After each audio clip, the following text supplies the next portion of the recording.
Welcome to SJ A² academy. 19th one, dyslexia എന്നത് പ്രധാനമായും ഏത് പരിമിതിയുമായി ബന്ധപ്പെട്ടിരിക്കുന്നു? അപ്പോൾ നമുക്ക് ആദ്യം പഠന വൈകല്യങ്ങൾ ഏതൊക്കെയാണെന്ന് നോക്കിയിട്ട് വരാം. ഫസ്റ്റ് വൺ, ഡിസ്ലെക്സിയ കുട്ടികളിൽ കാണുന്ന വായനാ വൈകല്യമാണ്.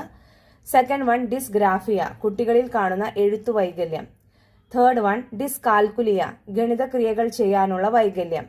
ഫോർത്ത് വൺ, ഡിസ്ഫാസിയ കുട്ടികളിൽ കാണുന്ന ആശയ പ്രകടന വൈകല്യം. ഫിഫ്ത്ത് വൺ, ഡിസ്പ്രാക്സിയ പേശി പ്രവർത്തനത്തിലെ വൈകല്യം അല്ലെങ്കിൽ ചലന വൈകല്യം.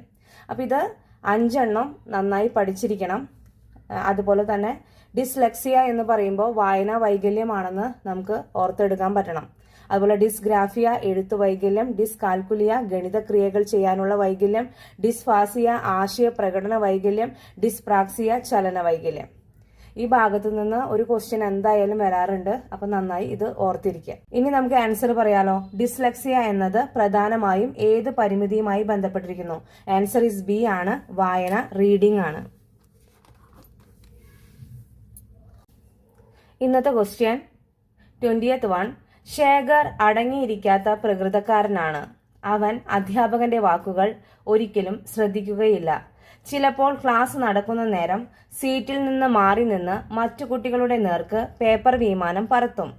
ശേഖറിന്റെ എന്ത് പ്രശ്നത്തെയാണ് ഇത് സൂചിപ്പിക്കുന്നത്? Option A, attention disorder.